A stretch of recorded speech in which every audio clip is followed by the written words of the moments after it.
8 is running Windows 95, so can only manage one thought every hour without overheating. You're a relic. Your museum exhibits that what you need is an upgraded dominant operating system. Open your mind. Unlock the power of truth. You'll never blank again, because each thought is fact. Cheese is harvested from your feet. Your brain is one giant inhibitory neuron. Don't be ridiculous. What's up? What did you call me?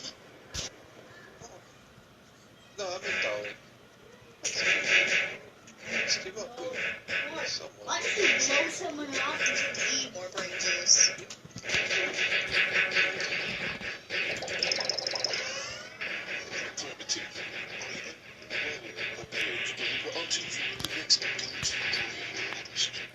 Why does old software get buggy when it hasn't been updated in a while? Shouldn't it have the same amount of bugs as when it was released? If your computer is exactly as you bought it, with no internet and no new software introduced, then you won't encounter new bugs. Not unless the computer's hardware failed in some way. But if you're introducing software updates of any kind or other programs, bugs will appear, as the writers of the code couldn't possibly conceive every single possible outcome in the future from conflicting programs. Therefore, software needs to be updated to keep up with every other piece of software it will interact with, or bugs are inevitable. Every device you own contains a hidden program that will slowly introduce bugs and corrupt your files. It'll drain your batteries, clog up your data, so gradually you'll never notice. Kinda like when a lobster puts you in a cooking pot and slowly cooks you alive. Companies do this so you'll always upgrade to the latest model. Otherwise, we'd all still be using iPods, CD-ROMs. This is an indisputable fact. Why is it not possible to build bird-like attachable wings to allow people to fly or glide around? Flight is fine when you're a small bird, but scaling up to the size and density of a human is where the logistics start to fall apart. You would need to significantly increase the size of wings to that of a hang glider, far beyond what comparatively weak human muscles are capable of supporting. Birds also have 4 times the lung capacity and are much more efficient breathing at high altitudes. Interestingly though, if we were to put an air-filled biodome on the reduced gravity environment of the moon, flying would be much more possible there. There is simply no need to build attachable wings when you can grow your own. If you concentrate real hard, the magical and delicate process will begin. Watch. Whoa! That is so sick! I love it! Everyone can do it, even you. Oh, you better believe I'm trying it tonight. Huh. I thought you could already fly. For the last time, I am not a bird! I never said you were. Oh, it's okay. She won't hurt you. We can invent a cup that keeps water cold or hot for hours.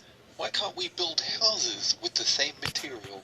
These are typically known as vacuum flasks, and it's not feasible to build an entire house like this. If you did manage to create a perfect vacuum-enclosed house, then sure, you could prevent any type of heat transfer, but it would do the same thing for air and moisture. Your drink might not need oxygen, but humans typically do. If you wanted to build a house like a cooler, though, you actually can, and they're known as passive houses. These typically have super thick walls and come with a variety of benefits, such as continuous insulation and solar gains. Actually, we do have these. We just call them coffins. If you've never lived in one of these before, I highly recommend it.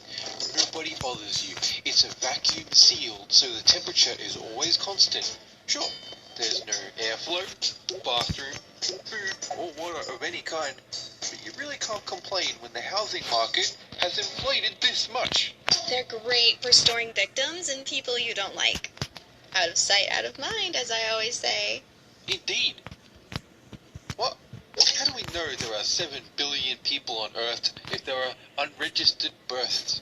Almost all countries of the world have at least a functioning birth registration system. From that, we can extrapolate a pretty accurate number of people currently living in the world. Of course, this doesn't take into account unreported births, false reports, and the homeless or forgotten.